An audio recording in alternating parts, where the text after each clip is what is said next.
Hello and welcome to episode 3 of the Children of Film podcast. I am your host Jacob and I'm here with my delightful, special, lovely, beautiful and lots of other positive adjectives co-host Jaren Heron. Yeah, I'm loving that introduction, Jacob. Thank you so much. You make me feel warm, you make me feel special, and now I am ready to do the show.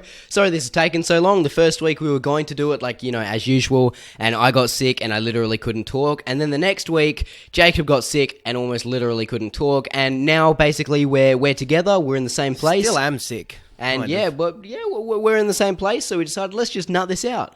Yeah, so we live in different states, but he's here now. We were going to try and do a video podcast, but, suffering some technical difficulties. So, we're just going to do it the old-fashioned way. But I guess we're just going to get started. I mean, there's a lot of stuff that we've missed in the past few weeks, but, we're going to try our best to do a good show. And we're going to start out, as always, with Diary Display. We're just going to talk about some of the movies we've been watching lately, and the movies I watched before you rocked up. I watched the movie What If, starring Daniel Radcliffe and Zoe Kazan, I believe, and Adam Driver's in it as well. And I just wanted to watch it because it's directed by Michael Dowse, who made Goon, which is like one of my all-time favorite comedies. And nice. What If, I thought it was alright. It's a pretty good rom-com. I mean, I didn't like the ending. For those who have seen it, you'll probably know what I mean, but it's fine. It's a pretty decent movie. It's no Goon. And because Jaren... there's a movie Jaren made me watch that is going to be our film swap next week, so I'm not going to say what that one is.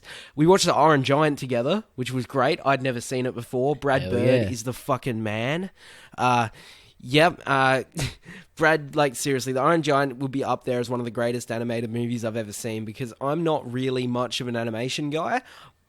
So when one is really good, it's really good. And yeah, props to The Iron Giant. Boy!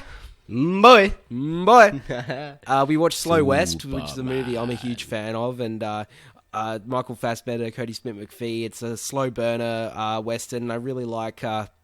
it's a pretty, dark, ironic sort of movie, and I really, really love it. And we watched Fantastic Beasts this week. Jaren's seen it twice. We're going to probably review that at some point, but I will say I liked the movie. Saw Arrival, which we're going to discuss in depth today. Oh, Jaren made me watch Gran Torino by Clint Eastwood, which was fucking excellent. It was really, really, really good. Probably my favorite Clint Eastwood movie I've ever seen, directed by him. Nice. I haven't seen that many, but still, I really loved Gran Torino. Well, everything you've seen is quality. Yeah, we've watched a lot of the same shit this week since we've been together. We watched Crazy Stupid Love, mostly for one joke in that movie that made us laugh, because, my schwanz has been in your face for 20 minutes. You don't have a problem with this? You gotta take that, you gotta take that straw out your mouth, man. Looks like you're sucking on a tiny schwanz. Just the word schwanz, just, It may be the greatest adjective for a penis in the world. Schwanz. And also last night, we watched Casino Royale, and I'm gonna let Jaren talk about it, because it's one of his favorite movies.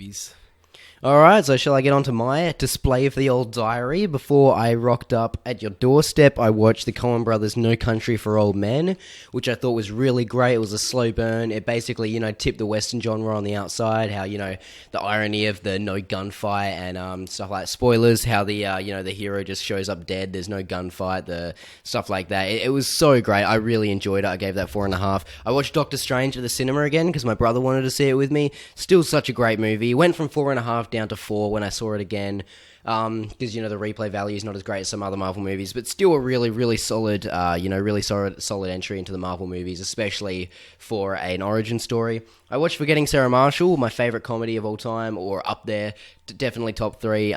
This movie can make me laugh, make me cry in the space of about 10 seconds. It's so great. Jason Segel needs to write more movies. Every character in it is so good, especially Kunu, Chuck, Alda Snow. Everyone is just amazing and it's so funny. You should watch it. I watched Black Swan. Black Swan is one of my favorite movies. It's in my top 50 of all time, which you're going to hear a couple times in this list because I've just been rewatching some of the greats. So great, Natalie Portman, Mila Kunis, fantastic in it. Shout out to that one scene. Hey, definitely. The whole reason I watched it in the first place. That French actor, I can't remember his name, but he's fantastic. I believe he's Vincent French anyway. Cassel. Yep. I watched Inside Llewyn Davis, which I'll talk about later. I watched The Iron Giant with Jacob, like he said. My second favourite animated movie of all time. So great, so touching. Brad Bird, the man. Jacob made me watch Slow West, which I'm really happy with. You know, it's an A24 movie. It's a slow burn. It's, it's as he said, it's really ironic and stuff. It's a darkly comedic ending that's also, not so comedic. It's really cool. We watched Arrival, which we'll talk about later. I watched Fantastic Beasts in the cinema again with Jacob, which I still enjoy and we'll probably review later, like he said. I rewatched Gran Torino and made Jacob watch it because it's in my top 50 of all time. And Deja vu here. Oh yeah, definitely. It's just so great. It's such a bittersweet ending. It's really emotional. I mean, it's a story of a man, an old racist who fought in the Korean War, and he has all these these phobias or not phobias, but he just hates other races. He's American, is like king race, and then when he starts to bond with these people more than his own family who just use him for stuff, he comes out of his shell, and then I watched Casino Royale with Jacob, which my favourite action movie of all time, and I don't even like James Bond movies that much. I've only seen 4. I haven't seen any of the old ones, but this is my favourite action movie. It's so great, perfect 3-act structure, you got your badass one-liners, you got your amazing musical score, the end, the casino scene, so much stuff like that. My favourite foot chase of all time at the very start, and then we've got Crazy Stupid Love, which we only watched for one joke, but is still a great movie. And the first time I saw it, spoilers, when you found out Emma Stone is actually freaking Steve Carell's daughter, that blew my melon, man. That was crazy. Man, and Steve Carell was not happy to see Ryan Gosling giving her the schwanz. No way, the schwanz, definitely not. But no, I don't know why, for some reason, I can just picture Ryan Gosling have a really small schwanz. Actually, yeah, I don't know. That's a mystery we may never uncover. Yeah. But no, just on Casino Royale, I really enjoyed it too. I'm not the biggest Bond guy, but the action set pieces in that movie are so incredibly done, and I have to say, probably the best part of it. Eva Green. Whew! Christ. Whew. Now, Not bad. if you haven't seen Casino Royale, there's a reason to watch that movie. Yeah, you should. Yeah, if you want to see it just for Eva Green, you should probably watch 300 Rise of an Empire or something. But if you want to see a great movie with Eva Green, yeah, Casino Royale is your way to go. And I wish I saw Casino Royale in the cinema, man. I would do anything to see that movie in the cinema. Some of those set pieces would just be incredible. The set pieces, indeed. It's actually one of my favourite movie endings I've ever seen, too. Yeah, the ending was really good. Bond. James Bond. Dun, dun, dun, dun, just gets me pumped. It's over, Jaren. The bitch is dead. Oh, dude. The job's done. The bitch is dead. Fucking heartbreaking. I cried in it. It's just heartbreaking. Alrighty, that's it for our film diary, and so what's next? I'm losing my train of thought here. We got a bit of news to talk about. I'm sure there's a lot of stuff we missed, but we're just gonna talk about a couple of things that interested us, and we are keen for Alien Covenant, and they released a new poster for it, and they've also pulled back the release date. They've pulled it back like a foreskin, Jaren, and it's moved back from August to May next year, so it's really not far away. It's less than 6 months away. I guarantee you will get a trailer within the next 3 weeks. Yeah, but for those who have seen the poster, we'll probably put it up on the screen here. It's cool, it's minimal, it's intriguing, and what do you make of the word run? The word run? The poster just has the word run. I know, honestly, I love this poster, man. I love it. It's like the original. It's basically a send up of the original Alien poster, which was just black and then just had the alien egg and just said in space no one can hear you. Obviously, it's not as good as that. But first of all, the focus on the xenomorph, I'm so excited to see. This is actually a sequel to Prometheus. They probably just didn't want to call it Prometheus because people go see it if it has alien on it. But the focus on the xenomorph, the all black, just the run, which you said again. What do I make of the run? I think this may be a throwback to the first one, If it just says run, maybe it's going to be like a horror-type movie, a confined horror, which I am great, I'm excited about, but I just don't want them to repeat Alien 1 because it'll be good, but it won't be as good as the original, and I want a different kind of movie. Yeah. I want them to do something different with the xenomorph, and this is just an excellent poster. I don't really know what to make of it because I actually haven't seen Prometheus yet, but I'm definitely going to watch it before I get into this one. But it's great. Severely underrated. You got 3 of the original cast members returning. You got Noomi Rapace coming back, Guy Pearce, and bloody Michael Fassbender, of course, coming back. And some new additions that have me interested. For one, Danny McBride. That's awesome. Yeah, he looks amazing. I love Danny McBride, and it'd be cool to see him tackle something a lot more dramatic than what he's used to. Hey. I mean, like, the most dramatic acting I've seen him do would be, I come everywhere I want. I've been blowing loads across this house like a goddamn dump truck. He was good and Up in the Air as well. That was a more, like, I forgot he was in that, actually. Yeah. And him on the cardboard cutout. But you got Demian Bashir, Carmen Ejogo, Billy Crudup coming in there, and Catherine Waterston, who we just saw in Fantastic Beasts. So, I'm very keen for Alien Covenant, even though I'm not even the biggest, like, Alien fan. I love the first one, and I got a confession that might have my film buff card revoked, but I haven't seen any of the other ones. I haven't seen Aliens, and I haven't seen the world-renowned Alien 3. It's better than Alien 4. I haven't seen the world-renowned Alien 4 either, unfortunately. Yeah, you don't have to watch those two, but you have to watch Aliens and Prometheus. Right on. All right, what do we got next? Kong Skull Island. We got a trailer for that a bit over a week ago, and I thought it was pretty damn cool. Yeah, so did I. It's definitely not the direction I thought they were going to go in, man. It looked more like a Marvel movie than a DC if you're going to compare tones. It's definitely, it looks like the original, the 2006 King Kong, basically just turned upside down with lots of jokes. And man, the highlight of this trailer for me, besides King Kong himself, probably John C. Reilly. He was funny in it. It looks like It looks like a character that's either going to be the highlight of the whole movie or, like, really cheesy. He was the highlight of the trailer for me. I really liked him in the trailer. He was a funny prick. I mean, John C. Reilly's always a funny prick. But, I love the cast. There's so many freaking people. I watched the trailer. I'm like, holy shit, he's in it. Holy shit, he's in it. So many people. And people I didn't even notice in the trailer that, like, Jason Mitchell from Straight Outta Compton's in it. I think Andy Serkis shows up for about 5 seconds. The other dude from Straight Outta Compton, Corey Hawkins. Really? I noticed the kid from Me and Ellen, the Dying Girl. Yeah. Like the final shot of the trailer. I'm like, fuck, he's in it as well. John Goodman, fucking Sam Jackson, and the main characters like Toby Kebbell, who's becoming. You got your Tom Hiddleston. You got your Toby Kebbell's like the next Andy Serkis, kind of. Oh, basically, yeah. Tom Hiddleston's the man, and my future wife Brie Larson. I like how Andy Serkis is in there because he actually played King Kong in 2006. Yeah, he did. So I think they just completely CGI'd him this time. No, so what do we think of King Kong? I don't think he looks as good as 2006. I think the 2006 one, because he was much smaller than the new one, but he actually looked like a gorilla. This one just kind of looks like an ape monster. He doesn't really look like any type of monkey. Yeah. The original one looked like a gorilla. Obviously, Peter Jackson is way more detail-oriented and made it look like he wanted. And this one obviously has to be bigger because he's going to be fighting Godzilla soon. So he has to, because the original 2006 King Kong would not stand a chance against Godzilla. He'd be the size of its toe. But this one is just. I still think he looks good. I love that scene where he beats his chest and it's like that was really cool when he smacks his chest. It's classic King Kong.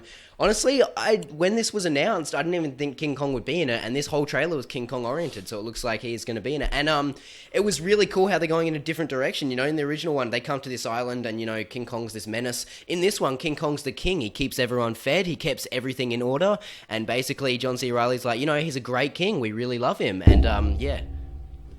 Yeah, I really loved how it was in his house. He's going to attack you. It's real action-oriented, and I love the visuals in the trailer. Like, really, really bright fucking popping colours that remind me a lot of Mad Max Fury Road with a lot of the explosions and stuff. And, the director of this, he's another case of them taking a guy who did one good indie movie and has never done a blockbuster before. Let's hope he does a good job. Let's hope this is better than Jurassic World, even though I did like that movie. Let's hope it's better than Godzilla. I love Godzilla. I like that more than Jurassic World. I'm a huge fan of that movie. Yeah, it's fine. And the man's about to do Rogue One, so freaking big Gareth Edwards. No, I love that Godzilla movie. I think the final battle is completely worth all the build-up. But anyway, enough of that tangent. Yeah, I really enjoyed this trailer. I don't have too many more thoughts on it, but I'm keen for the movie. Don't Breathe, Jacob, getting a sequel. Yeah. This is kind of old news, but again, we've missed a couple of weeks, so we do want to talk about it because we both really like. We're the basically movie. just picking the news articles that we like. Yeah. But I believe Fede Alvarez. No, it was Sam Raimi said that he heard Alvarez's idea for the sequel and said it's like one of the greatest sequel ideas ever. Now, this is probably hyperbole, but still cool. This coming from the man who his Evil Dead 2 is basically Evil Dead 1. It was like a sequel, but whatever. Spider-Man 3. But I mean, in saying that, Spider-Man 2. Sam Raimi is one of the greats, and if he thinks this is a fantastic idea, it must be. I'm really curious to see where this idea goes because it continues the story of the blind man. I don't know where they're going to go with that. Yeah, I don't know about that. I mean, obviously, like, Don't Breathe. I mean, it probably has to be about the blind man because he's like the whole thing that makes that movie good. I don't really want another movie focusing on Jane Lee's Robert running away to California. Like, I don't really care about that. But maybe he chases her down. Yeah, no, but that would kind of be like predictable. If they've got a good idea, fuck, more power to them. You know, I mean, why not? I'm sure the studio will give them more money to make it with because it did pretty well at the box office, and it did. People really liked it. Yeah. But following on from bloody Fede Alvarez, he's been announced that this is also old news, but he's been announced to be directing the Girl with the Dragon Tattoo sequel. I believe it's going to be called The Girl with the Spider's Web, and it's written by a different author. It's not actually by the original author, Stieg Larsson, of the Dragon Tattoo books. It's sort of like a spin-off book, but it follows the same characters. But so it looks like David Fincher's well and truly left this franchise. Yeah, which kind of sucks, you know. I want to see David Fincher I want to see him do new stuff. I want to see him do sequels. I want to see him do anything. I want every movie that comes out to be directed by David Fincher. Just not World War Z 2, please. Every movie by David Fincher, that'd be fine. But I would love to see him go. Because apparently in the original, which I really like, A Girl with Dragon Tattoo, apparently the sequels, which I own, haven't seen yet, aren't too good. I really think David Fincher could elevate them, make them better. You know, he could make so much better stuff. He could improve on them like wildly. But I mean, if he wants to do something else, as long as it's not World War Z 2, all power to him. Even though I think he would be the best choice, the ultimate choice for a sequel. But I mean, if you're not going with David Fincher, you're going with Fede Alvarez just because of what he did. I think he's a great choice. Like, Don't Breathe had that tone that made it feel like a Fincher movie. I mean, it did have a few similarities to Panic Room, but I think he is the man for the job. But it's no Panic Room, but it did have a lot of similarities. Yeah. I don't have too much else to add, but I want to use this to segue into our next segment because, you know, we love a bit of the old segueing. Oh, we do. Just call us Paul Blart Mall Cop with how old, much with the old we segue. We're gonna go on a dating website with just us segueing. Jeez. So it's time for Director Spotlight, and today's director that we are going to be spotlighting Fede Alvarez is Fede Alvarez. So Evil Dead and Don't Breathe. What a whopper of a bloody filmography that fella has. It's David Fincher. It is David bloody Fincher. My favourite director. One of my favourite directors as well.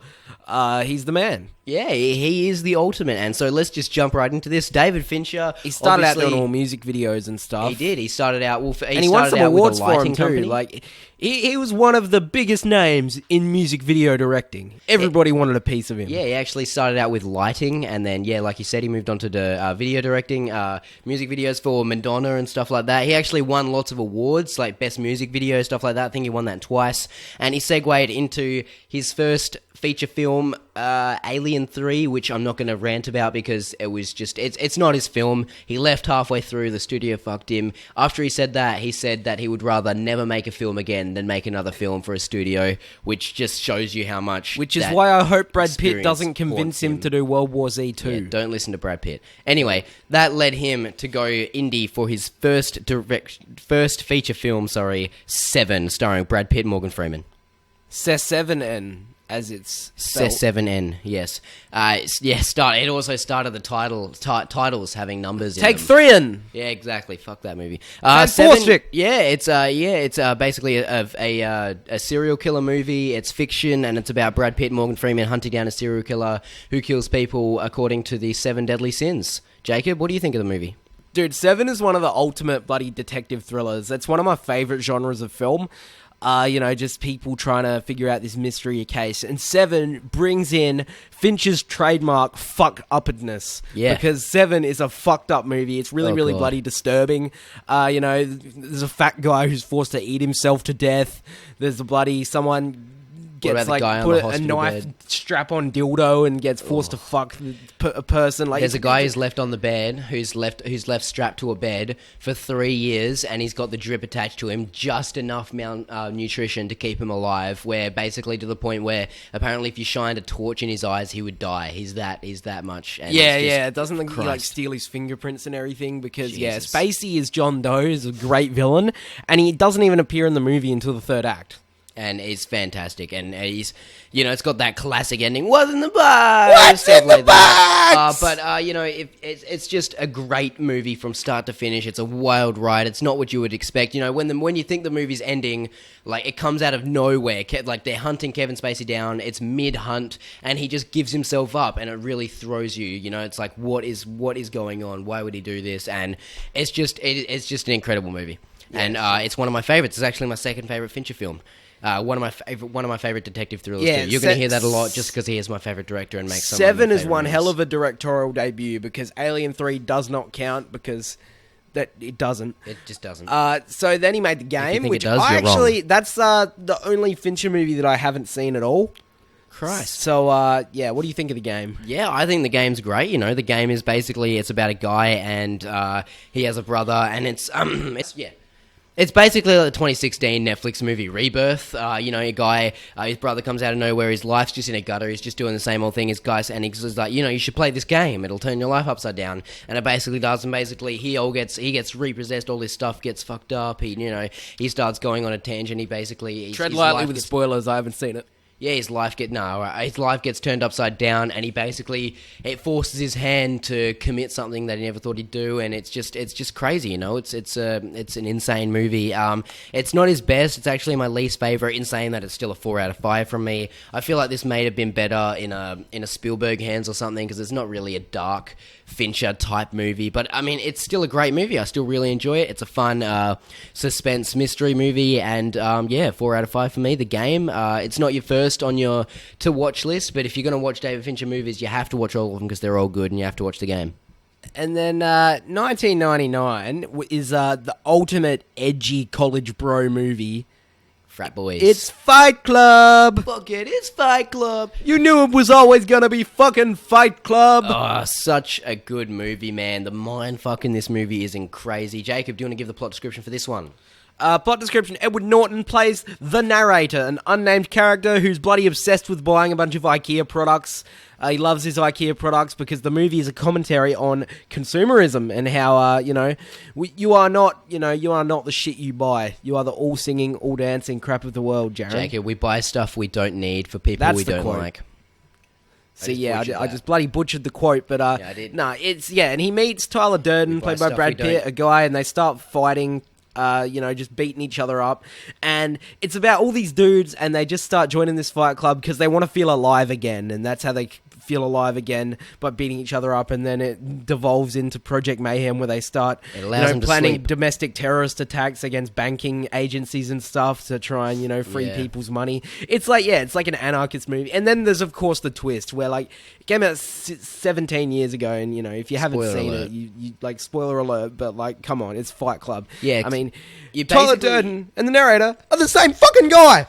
Bam! Basically, you saw it. There's split frames at the very start of Tyler Durden waiting for him to manifest this guy into his life. He meets him on a plane. Basically, Edward Norton, he suffers from insomnia, blah blah blah, and he meets this guy who's basically everything he's not, everything he wants to be. He's sharp, he's witty, he's good looking. He fights well, he fucks like you want to fuck, he looks like you want to look, stuff like that. And it just turns out they're the same guy because he's manifested him to become him, and he actually is him. He's doing the stuff this guy's doing. He's actually fucked up psychologically, stuff like that. It's crazy. Jacob? I reckon Fight Club. We buy shit we don't need with money we don't have to impress people we don't like. I reckon it's really the movie where he came into his own as a director with his style. That's where he really got started. The opening sequence of CGI and everything like that. He loves that sort of shit. And this is the movie that really, when you think of David Fincher, you think of Fight Club, even if it's not your favorite movie of his. The author of the book said that Fight Club is a massive improvement on his novel, which is something you never hear an author say. Yeah, but no, and yeah, it's like a lot of great dialogue as well. Like Jaren, I have to say, I haven't been fucked like that since grade school. Hey, so good. Great story on that, actually. But we'll get into that later, I guess. But no, and I'd just like to end this with, our video is going to end with a penis being spliced over the video footage. Oh, of course it is. Yeah, a big one. And then we'll move on to one of his more underrated movies, and that is Panic Room, that we mentioned just before, in correlation with Don't Breathe. But I'm a big fan of Panic Room. I think people don't give it enough credit. It's not, it's not on the level of stuff like Fight Club and Social Network and stuff, but it's just a good thrill ride.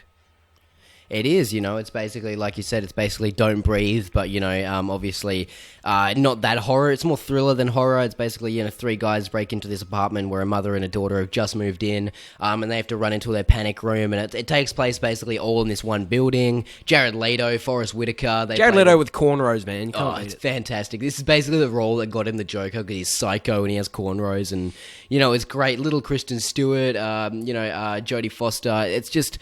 It is a really underrated movie. I mean, it's not a big blockbuster that blew up and has posters everywhere like Fight Club or something like Seven. But basically, Panic Room it's a great, really kind of independent, kind of condensed movie. Not as big, but it's still a great thrill ride. Yeah, good. And then in 2005, he did arguably his best film ever, Video Hits, Paula Abdul. The music video collection. Yeah, exactly. That's my favorite. Yeah, but after that he did Zodiac, which is another underseen movie of Fincher. But he's dipped into everything. I mean, it's still dark. It has his signature fuck upness, but this is a more mystery. To detail comes out here. Yeah, this is a more mystery sort of investigation sort of movie, and it's still dark. It's still scary at times. Even there's a lot of real suspenseful scenes in it. But how good is that opening scene of the 2 kids in their car and then they get attacked by the Zodiac Killer? Just the cinematography and the lighting in these flashback scenes are absolutely fucking incredible. He knows how to light his movies since he was a lighter. He's just They absolutely nailed the time period as well. Oh yeah, the set pieces they basically built. How's that the one scene, because it's the true story of the Zodiac Killer. How about that one scene where the Zodiac's killing those 2 people on the beach? They recreated that whole beach because they went there to where those people were murdered. They went to the actual spot and weren't allowed to film there, so they took hundreds of photos and recreate that place. It's incredible. Yeah, really It's probably his most underrated movie. Yeah, they put so much effort into the design of that movie, and the performances were really great in it as well. Jake Gyllenhaal was the man, Mark Ruffalo's the man, and Robert Downey Jr. is also the man. And the man, John Carroll Lynch, is the great character actor. He's an underrated guy. He's popped up in a lot of movies we've been watching lately. But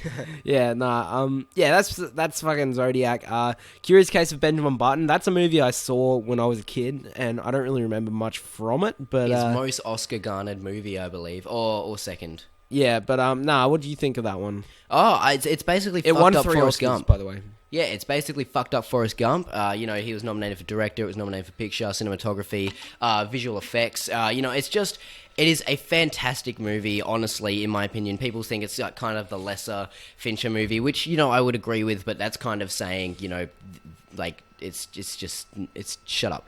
It's still a great movie. It's fucked up Forrest Gump. It's a guy who basically, it chronicles his life from start to finish, a fantastic life about a guy who's born as an old man, grows up into Brad Pitt, the ultimate man, and then gets old and becomes a baby because that's Benjamin Button disease, and stuff like that. And Cate Blanchett is really great. Elle Fanning plays young Cate Blanchett. She's really great. It's just a really good story. It's really heartwarming seeing this just fantastical life. There's some fucked up elements. There's some really sad elements, some tearjerker elements, some really fun where you just look at it and it's just beautiful to watch. Cinematography is amazing, special effects are amazing, and it's a great movie. All right, now this is probably widely regarded as his best movie, and I think Jaren agrees. It's The Social Network, 2010. I just want to say right out, Andrew Garfield was robbed of an Oscar nomination for this movie. Oh, of course. Because next time, he's not coming back for one Oscar. He's coming back for everything. Oh, he is, man. I mean, Aaron Sorkin, one of the great modern screenwriters. This movie is my favorite screenplay up there for all time, definitely for this decade, for this millennia, and it's just an incredible movie from start to finish. The direction, there's only one handheld shot in the whole movie. The witty, the narcissism, the stuff like that, basically chronicles, obviously, Mark Zuckerberg, the creator of Facebook, and his rise and how he betrays it. Well, he doesn't betray everyone, but, all of the people who are around him who help him build this empire, stuff like that. He basically insecure. The whole movie is just, he basically builds Facebook because a girl doesn't like him.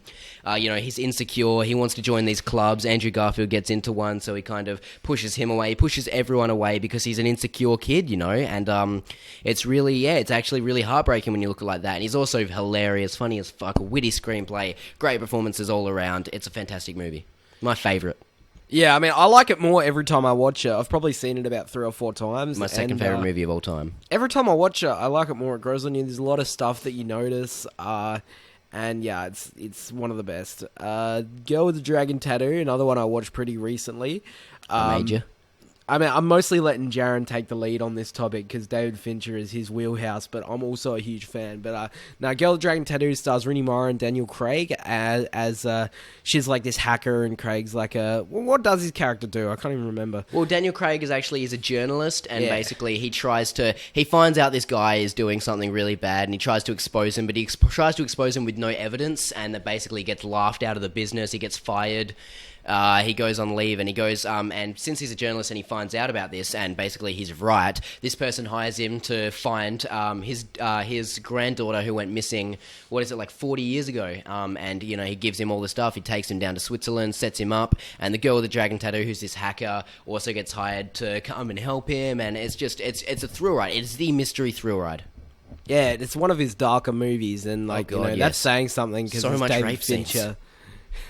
But, I really love it. Yeah, and I'm keen for the sequel. I still need to watch the bloody original ones. Just talking about it makes me want to watch it again, actually. Just talking about it makes me want to watch it again, actually. Yeah. I watched the original one first, actually, and then I watched this one after. And my mind didn't get blown in this one because I knew all the twists, I knew where things were going. But that being said, I could sit back at this one and marvel. And I think the acting, I think the filmmaking, the directing, the editing, the cinematography, all of that stuff, I just feel like it's a lot better in this movie. It's a well-crafted movie. The performance, especially Rooney Mara and Daniel Craig, is much better. In terms of filmmaking, I think this is better than the original, in my opinion, even though the original was the first one I watched. Alrighty, and then he did some House of Cards episodes too, which fantastic. Fincher's lately being more interested in moving into the realm of television, but House of Cards was I haven't watched it yet because I'm a piece of shit, but he directed 2 episodes, and he's been a creative force behind the show, and I've heard great things. Yeah, I mean, it's one of my favourite Netflix shows. It may even be my favourite Netflix original next to Daredevil, and I've seen probably 7 of them. But anyway, he only did a couple of the episodes in the first season. He was nominated for Best Director at the Golden Globes for him. It's one of my favourite TV shows. It's awesome. Can't wait for season 4. And anyway, let's get on to his latest movie, his latest thing that he's done, basically, and that is your favourite Fincher movie, I believe, Gone Girl. It probably is up there. That and Fight Club are the 2 that I really, really love. And every time I watch Gone Girl, I love it more. Just the same as every other bloody Fincher movie. But Gone Girl is incredible. It stars Ben Affleck as Nick Dunn, a guy. He runs a bar, and he's kind of, a lazy kind of guy. And he comes home one day to find his wife missing, played by Rosamund Pike. And, she's missing, and starts this whole cop investigation. And, of course, being the husband, he becomes a suspect in that murder. Maybe murder. We don't know if she's dead. She's just gone, girl. Gone, baby. Gone. Shout out to Ben Affleck. Gone, girl. Gone. So, and as it turns out, the twist, are we going to spoil this movie? We'll put in timestamps, but yes. Yeah, we're going to spoil Gone Girl just be forewarned if you haven't seen it. I mean, it did come out 2 years ago, but dude, the twist in this movie, I couldn't fucking believe it. I think it's one of the greatest modern film twists out. When I saw it in the cinema. Rosamund Pike in this is one of my favourite film performances of all time, and she was absolutely robbed of an Oscar for this. The twist, I'm so much happier now that I'm dead. Boom! She's fucking framing him. She's out somewhere, eating hamburgers and fucking cutting her hair and smoking cigarettes and shit. But yeah, I'm pulling the cork on a wine bottle up her coot. Yeah, you know, smashing herself in the head with a hammer. You know, the normal stuff you do when you get away from your husband. Christ. It's, you know, it's basically she doesn't want to be this cool girl. She doesn't want to associate herself. Basically, I don't know the message of this movie. Is this movie all men are pigs or is this movie all women are psychopaths? That's what's great about this movie. You can interpret it as a feminist movie or like a misogynist movie, but I think it's just a great fucking movie. It's a real dark, sort of dark look at marriage and, you know, how... And the media, especially. Yeah, and no, the performances are incredible. Rosamund Pike seriously like blew me away in this. She's insane. She's a great villain. She's evil. Oh yeah. You know, it basically takes down the media. You know, they find Ben Affleck. They just want to put a blame on someone, so they accuse him. They find every little thing they can about him and basically drill it into the ground. He's this bad guy. Then he has one good interview and everyone loves him. You know that quote? They first they love me, then they hate me, then they don't like me, then they love me. Then they hate me, now they love me again. It's just insane. Yeah, it's like it looks at a trial by media and how many court cases are decided by public perception. I believe that's something Tyler Perry's character says. Speaking of which, this movie made fucking Tyler Perry good. If you can make Tyler Perry good, you basically... He plays Tanner Bolt in this, the lawyer, and he was so great in it. He was so charismatic, but he was subtle. He was amazing in it. He was so freaking good. Tyler Perry he's a Tanner. Why? Why isn't he doing more? Do you know what he said though? What pissed me off? He said if he knew David Fincher was directing this, he wouldn't have done it because he doesn't want to be involved in productions like this, which is just insane because it's his best performance bar none. Yep. He's amazing. Like, but he's just gonna go back to doing Amadeus Hallelujah, boo, Amadeus Halloween. Jesus. David Fincher, one of my favourite directors. I like to say, actually, David Fincher has made the best fiction and non-fiction serial killer movies of all time. How about 2014 with Gone Girl and Nightcrawler? Basically just the destruction of the media in that year. Yeah. And I liked how Ben Affleck at that time was also going through his own trial by media because it was around the time he'd been cast as Batman, and everybody wanted his balls on a stick. Yeah. But it's just a great movie, and David Fincher's the man. What I love about David Fincher, he's just a storyteller. He creates atmosphere, and he just tells great stories. He's not one of these directors that, you know, makes all these real fucking philosophical and challenging movies. He just tells great stories, and those are the types of filmmakers I love the most. The guys who can just enthrall you. Some filmmakers make movies to make you feel happy. David Fincher isn't that kind of filmmaker. Yep, pretty much. He has a lot of great quotes too. Like, if I could be anybody, I'd be Brad Pitt. I don't know what that means. Probably the greatest. Yeah. I just hope he doesn't listen to Brad Pitt when he tells him to do World War Z 2. I'd rather him retire than make World War Z 2. All right, chill out. But yeah, I don't know. It doesn't look like he's got anything else cooking at the moment. But I guess that's it for David Fincher Spotlight. Yep. You know, we're probably going to be, I don't know, next week we may be looking at doing Denis Villeneuve because, you know, Arrival's just come out recently and we still got to see Incendies. I mean, I know it's pronounced Onsondy, but it makes me sound like a wanker when I say that. Yeah, it makes you sound like a douchebag. And Incendies. You still got to watch Polytechnique, which is another great movie of his. But speaking of Denis Villeneuve, we're going to, our film discussion this week, we're going to talk about Arrival because it came out in theatres probably about 3 weeks ago here. I didn't get to see it until later because, you know, nothing comes to my town. But we've both seen it twice now, and I guess we're just going to get straight into it. Yeah, so I've been really keen for Arrival back since it was called Story of Your Life, which is like over a year ago, I mean, when it was first announced, because I'm a huge fan of Villeneuve. He's a rising star as a director. He hasn't made a bad film yet, and he reminds me of David Fincher. He makes these dark, fucked up movies, but he has such a signature style and atmosphere and everything like that. But Arrival is his first venture into the sci-fi genre, and it stars Amy Adams. She plays an expert linguist named Louise Banks, and the movie begins with news reports that these alien ships have landed on Earth, and they look like these weird half an egg. They look like half an egg, the alien ships, these big brown monoliths, and black egg. You know, Forrest Whitaker is with the CIA or FBI, whatever government agency it is, and he comes to recruit her, and because she's a linguist and she's worked with them before, to try and figure out how to translate the alien language. And that's what I love the most about Arrival. It's not your generic aliens landing sci-fi movie. It's very, very downbeat, and it's not an action movie. It's about just them trying to communicate with the aliens. It's an alien invasion movie like District 9. It's about trying to understand them rather than trying to kill them. Obviously I was really hyped for this because of the mad reviews it got. I watched it and I really liked it, man. It was a great movie. It, the end bit where it turned out, are we spoiling this or no? No? Alright. No, we'll spoil it later. All right. So anyway, the filmmaking is gorgeous. I feel like the cinematography may not be as good as some of his other movies like Prisoners or even Sicario, but it was still gorgeous to look at. That one shot we're in the helicopter, the shot where we first see the alien craft, ship. When they're flying, there's smoke everywhere. It's the first we hear of the real ethereal sort of musical score. Like, the score is amazing in this too, but yeah, it's like this big fucking shot, pans past the bloody spaceship, pans all around the military base. That is a great bloody shot. And this guy's doing the Han Solo movie, I believe, so that movie's going to look pretty beautiful. But the cinematographer, obviously not the director. But Villeneuve is continuing with sci-fi. He's going to be doing Blade Runner 2049, which I'm pretty keen for. Starring my Schwan's man, Ryan Gosling, I believe, is going to be in that. Schwan's.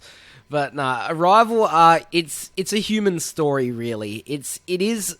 The aliens are a big part of it, and a big part of the movie is about trying to figure out why they're here, who they are, what they want. But ultimately, it's about the human characters and what the effect these aliens have on the humans are, because the world starts sort of tearing itself apart. Obviously in any movie like this, there's going to be governments that want to destroy the aliens and kill them and everything like that. But I like this movie promotes nations working together, and it promotes peace, and that's what I love about Arrival. I don't want to go into too many spoilers until we will get into spoilers in a minute, but just spoiler-free thoughts. Like, it's an incredible movie. It's really beautifully made. The technical aspects are like second to none. The score, the editing, the direction, it's amazing to look at. I wasn't bored for a second. I know some people will be bored by this, and I really do understand that, because it is a pretty slow moving movie. And like, I'm not saying it's like, oh, you didn't get it, fuck you. It's like, if you didn't enjoy it, that's fair enough, because it's not a movie for everyone. And but this is right up my alley. I'm a real fan of hard sci-fi, and it's grounded in realism, but at the same time, it takes concepts that aren't real and applies them to real life, and I really enjoyed that aspect of it. Do you have any more thoughts? Yeah, I am also a fan of sci-fi. Sci-fi is some of my favourite movies, one of my favourite genres. It was really good, so this did pan to me, and I really enjoyed it. Don't go in this expecting an Independence Day or a War of the Worlds, because it's not what you'll get. Obviously, yeah, you said it's about aliens coming, but it is a human story. I think they should have gone with the original title, Story of Your Life. I think that's much better title. It's actually a more relevant title for the movie too. And before we get into spoilers, my last thoughts are, it's a great movie. I feel like there's some problems with it, like the Jeremy Renner character, I feel like wasn't in there. He didn't really do much. Obviously, he's important when it comes later on, but he didn't really do much.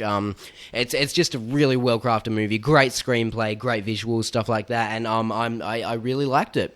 So, Jacob, shall we move into spoilers? Yeah, we're just going to do a couple minutes on spoilers, because you really have to with a movie like this. And so, yeah, stop watching now. We'll put a link, skip forward if you have not seen Arrival yet, because you have to see this movie, and don't read spoilers beforehand.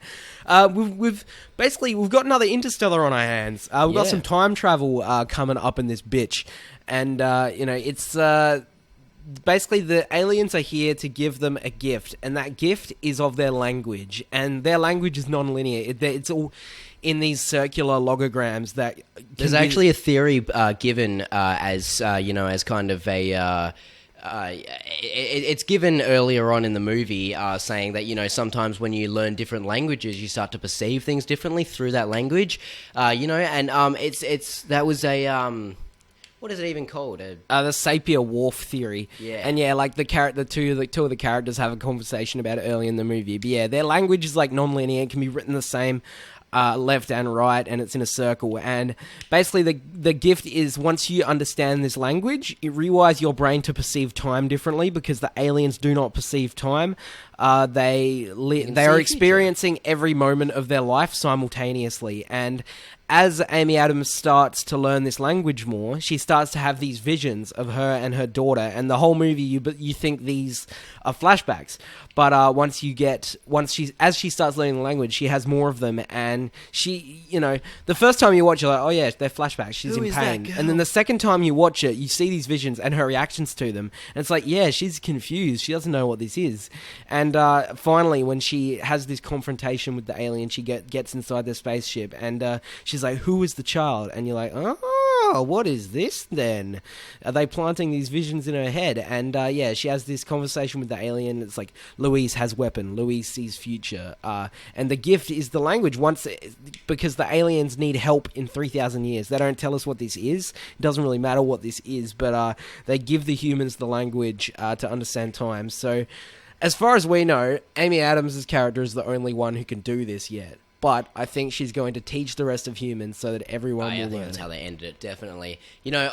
Actually, no, I disagree. I think the Chinese general who told her everything knew that she needed to know it in the past. I think, and gave it to her. he knows what she did, which is why he thinks it's important to give her the phone number. Yeah, and he kind of gives like a cheeky and smile. the movie opens up a lot of paradoxes, because the first time I saw it, I did have an issue with that scene where the general gives her the number and stuff, but really it's like, when time is non-linear, everything that has ever happened will happen. So that's obviously going to create paradoxes because, if this happened, that caused this to happen, but then this wouldn't have happened if this never happened. And yeah, there's always going to be paradoxes when you're dealing with bloody time travel. The same goes with something like Interstellar, like the bloody...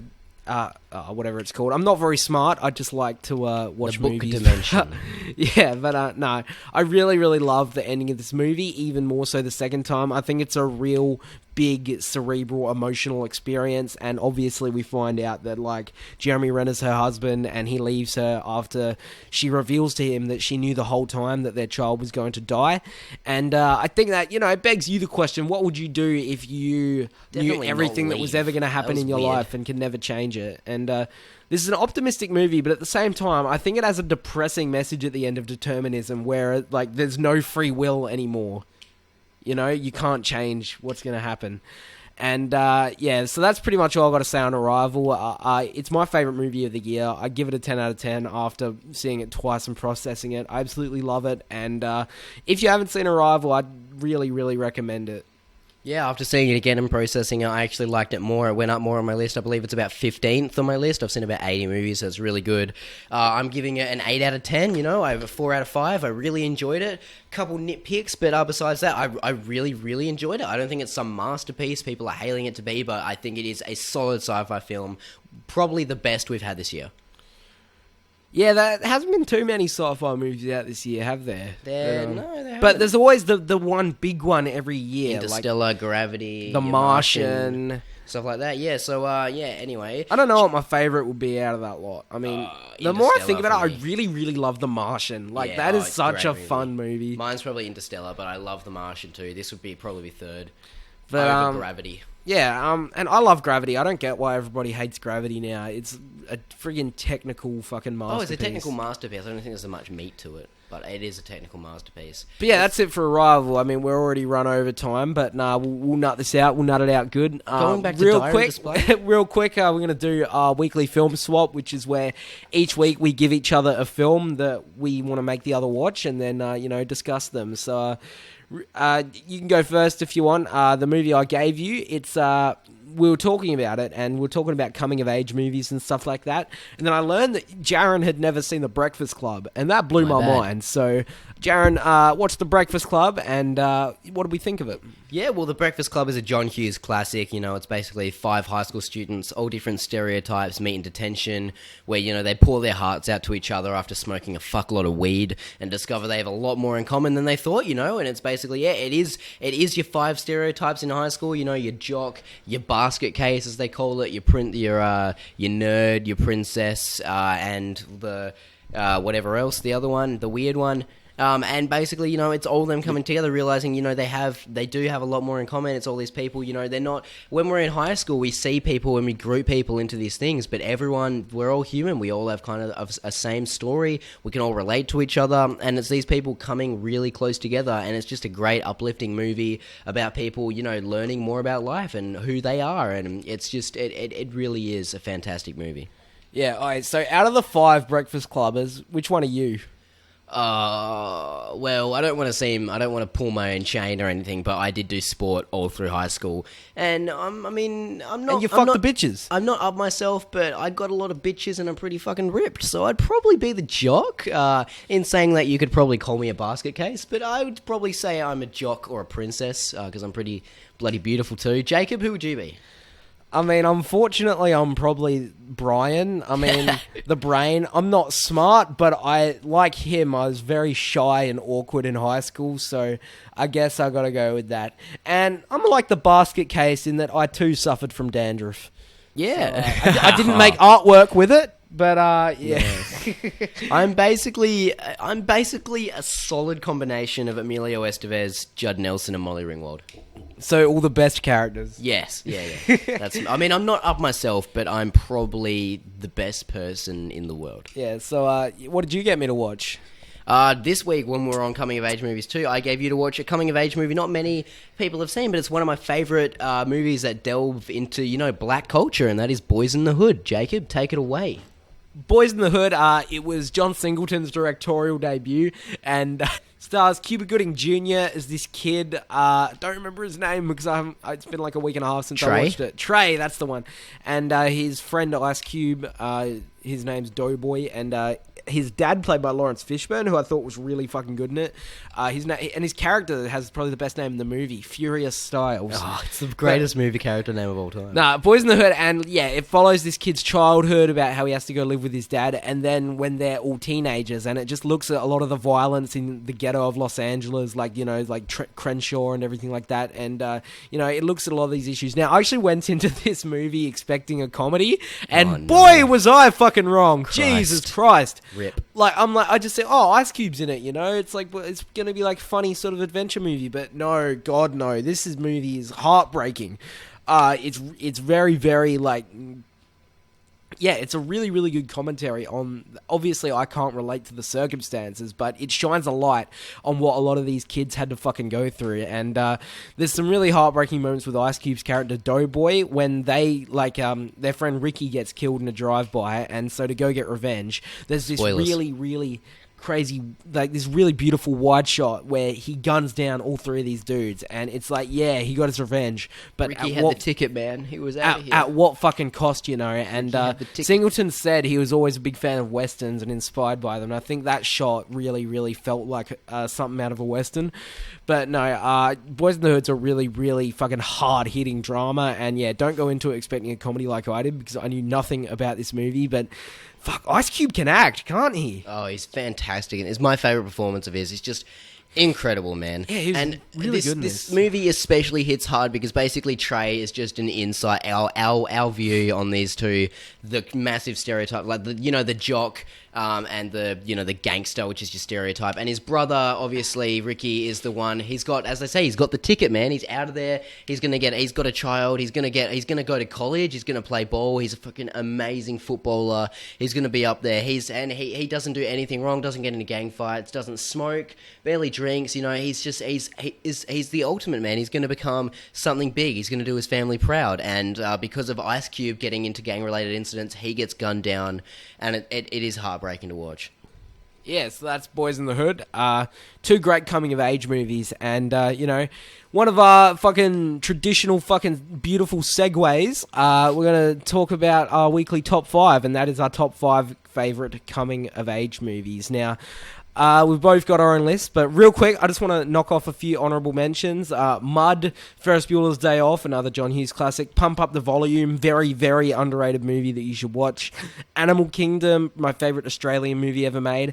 And one that really, really hurt me to leave off the list, The Way, Way Back. I wish Sam Rockwell in that movie was my dad. Ouch. All right, I'm just going to knock off a couple honourable mentions too, if you'd allow me. I'm going to knock off The Perks of Being a Wallflower, hurt me to leave off. It was fantastic. It's such a great movie. Really heartbreaking as well. Easy A, I love Easy A. It's so funny. Emma Stone is amazing in it. I love Stand By Me, one of the ultimate coming of age movies. Hurt me to leave off. I just didn't grow up with it. I've seen it 3 times. I really enjoy it. Rise of the Planet of the Apes, not a traditional one, but it does revolve around Caesar. Caesar is home. Caesar, he grows up at Caesar is home. He grows up with this ape, and it is a coming of age movie technically about Caesar. And as we just talked about, The Breakfast Club, who I hurt to leave off, and Boys in the Hood, the classic black culture movie about Ice Cube. And it's just a fantastic movie. Please watch that. So underrated. Jacob, should we get into our lists? All right, I'll start. My number 5 is The Perks of Being a Wallflower, which, I've been a fan of this movie since it came out in 2012. It's one of my favorite high school movies, and it's based on the book by Stephen Chbosky, and he also wrote and directed the film. But it's about a 15-year-old kid named Charlie. He's sort of this, real shy, naive kid who becomes friends with these 2 seniors, played by Emma Watson and Ezra Miller. And, it was the first Ezra Miller movie I saw, and I'm like, man, that kid's good. He's going places. And then, lo and behold, he went places. He did. But, it's a really, really great movie. I mean, it's funny. It's set, I believe it's set in the 80s. Or they love 80s music and everything like that. I think it's set in modern times. They just love 80s music. Yeah, but, you sure? Yes. No, I'm pretty sure it is set back in the day. No. But yeah, the movie has a great soundtrack. They're always listening to, the Smiths and stuff. And then that, climactic song, Heroes, David Bowie, that was really great. And, My in bad, this it's moment, 1991. we are infinite. But no, this movie really, really spoke to me as a teenager. It still does speak to me, and I cannot watch it without crying. Yeah, that's great. Should I move on to my number 5? All right, I will do so. Yeah, Perks of Being a Wallflower, one of my honorable mentions. Hurt to leave off. I loved it. One of the first ones out of all these that I actually watched.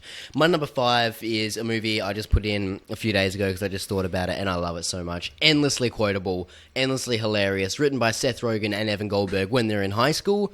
It's Superbad. That's my number 4, so let's just jump in. Yeah, all right, jump right in with me. Don't feel afraid. So Superbad basically chronicles the life of these 2 guys, or 3 if you count McLovin.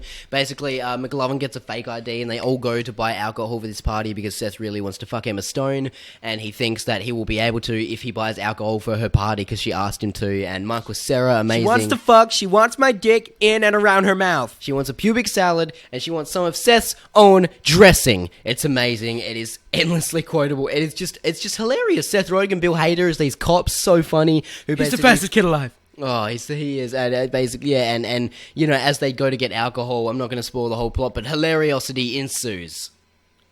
Yeah, it's really, really funny. It's one of my favorite comedies, and it is a coming back because really it's just about these best friends who are afraid of having to leave each other when they go to college. And great character arcs, especially at the start. Then you got Fogel there, who's just a fucking dickhead.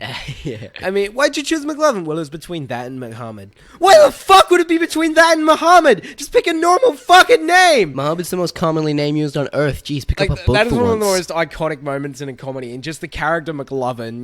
He yeah, and it's so Michael Cera's great, Jonah Hill's great. The Jonah Hill was just the douchebag fat dude who's actually just a scared kid underneath all that fucking. Yeah, there's great character arcs, from the start when Evan's mum comes in and she looks at Evan and Seth, actually named after Seth Rogen, Evan Goldberg, he wrote it. But when the mum comes in, are you guys gonna miss him? Miss? No, I don't miss. Oh yeah, I'm really gonna miss him when I'm off partying. And at the end, I'm just gonna miss you, man. I'm just scared. I just don't want you to leave me. Great arcs. I'm sorry the Coen brothers don't direct all your porn. Yeah, the porn. But yeah, Superbad, great freaking movie. I could rewatch it any day of the week and not get bored. So I guess we'll go on to your number 4. My number, and it has the best dick drawing montage of all time. Oh, dude. As far as film dick drawing montages go, Superbad can't be beaten. Yeah, top 5 at least. Anyway, number 4 is the only sci-fi coming-of-age movie I have on here, and that is Super 8. Super 8, when I watched it, really hit with me. It's a love letter to Spielberg movies from J.J. Abrams. It's so fantastic. It's about all these kids that really connect with me because they're just trying to make a movie, and they stumble onto something that's much bigger than them. It's a monster. It's an alien who the government have, who's escaped, and he's terrorizing hell in this town, and these filmmakers, these kids who actually act like kids. They actually swear and treat each other and banter like kids. You know, it's them growing up. You know, and it's the main character, and Elle Fanning, who has one of my favorite child performances of all time. She's incredible in Super 8. Just from this performance alone, made me go out and buy 3 of her movies, 2 of whom I bet you've never even heard of, like Somewhere. Have you heard of that? No, probably not. I've heard of it, but I haven't seen it. No, I've heard it's good. Anyway, no. Anyway, it's just such a fantastic movie. Sorry about saying shut up that one time. It's just, I really connect with it. It's a really touching story about this kid whose mum has died, and Elle Fanning's dad is actually the cause of that. You don't find out until later on, and that's why they're not allowed to be together. And it's just a great movie. It's a coming of age movie with sci-fi elements. It's fantastic. I love it. All right, my number 3 is one that we've already talked about today, and that is The Breakfast Club. Because, you know, the detention was at breakfast time, and they ate breakfast during it, so they're called The Breakfast Club. But no, what else can I say? It's a classic. I mean, it's dated, it's cheesy, and that's just the way I fucking like my John Hughes movies. It's, you know, really emotional. The scene where they all get high and, you know, air out all their problems. It's emotional, it's funny, it develops the characters really well, and I love it. I mean, I watch it all the time. It has so many quotable lines. Jaron, does Barry Manilow know that you raided his wardrobe? No. He doesn't. The message of the movie... No, I mean, I rate his wardrobe without the knowledge, because I feel like I'd be scared of him. Sorry, anyway, a ruckus? What ruckus? I didn't see a ruckus. The message of the movie is, if you have a lot of weed, you can be friends with anyone. Hey, why is he allowed to get up? If he gets up, I'll get up. I'll get anarchy. Up. It'll be anarchy. Yeah, Breakfast Club. It's a classic.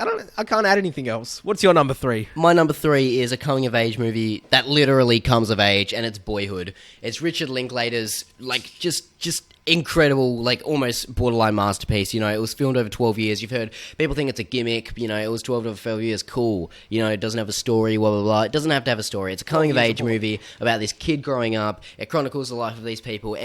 Once every year for 12 years, they film these guys doing stuff. It's era appropriate. Every time there's a new era, there's a new song played in that decade. There's a new stuff going on, all the pop culture references that were relevant then, and it really feels like you're going through a time machine, visiting these different times. You invest in the characters, you love everyone. It's just a fantastic movie. You know, even the main character becomes like a bit of a weirdo in like 2 or 3 years. Kid. I still relate to him because of the family problems that he has, stuff like that. The stuff he goes through, it's really heartwarming, really touching. It ends so great. And Richard Linklater, if you're looking for a director who does great coming of age movies and you've already gone through John Hughes, look no further. My number 2 coming of age movie is one that doesn't actually spring to mind when you think of coming of age movies, but it's Dead Poets Society. This is probably one of the most inspirational movies I've ever seen. It stars Robin Williams as this teacher, Mr. Keating, and what I wouldn't have fucking given to have this guy as a teacher back at school. He is the man. Robin Williams is the man in everything he's in, but it's like this, it's set in like the 60s, I think. It's this real elite, old-fashioned boarding school in New England, and all the kids' parents are like, you have to be a doctor, Johnny, you have to be a lawyer, you have to be a professional dick sucker, you know, and Robin Williams comes in... Especially the latter. Yeah, I mean, I hate when your parents pressure you to go into a career in male prostitution. But anyway, yeah, it's... The Robin Williams comes in and he inspires these kids to learn about poetry and stuff like that. And, they learn about this club he had at his old school called the Dead Poets Society, and they go out in the woods and read poetry and stuff. And, they learn about, romancing women and everything like that. And it's a fun movie. It's heartbreaking. Robin Williams gets fired because the headmaster's a dickhead and doesn't like art. And just that ending, it's iconic. Like, everybody gets up on their desk, oh, Captain, my Captain. And it's like, carpe diem, you only live once. Absolutely love Dead Poets Society, and YOLO. I think I'm really glad we have it now that Robin Williams is gone. I can go back and watch this film and just remember what a fucking legend he was. Anyway, I'll move on to my number 2. That is a great movie as well. I really enjoy it. My number 2 is one you had as an honorable mention, and that is The Way, Way Back. The Way, Way Back, the most recent movie on my list. Actually, no, maybe Boyhood is. Anyway, The Way, Way Back, Liam James, basically, in his first performance, plays a kid who goes on holiday with his parents, and he wants to live with his dad, but, he can't do that, and he has to go with his mum, and basically his mum's boyfriend, who played by Steve Carell, who, an amazing performance in this. Steve Carell is fantastic, really out of character, He plays an asshole, a dickhead who's so mean to this kid. You sympathise with him so much, and you know he basically can open up when he meets Sam Rockwell, who works at a water park, and he goes there and he starts working for him, and he's so funny. He really opens up his shell. You know, he meets Anna Sophia Robb, and that ass basically opens up his mind as well.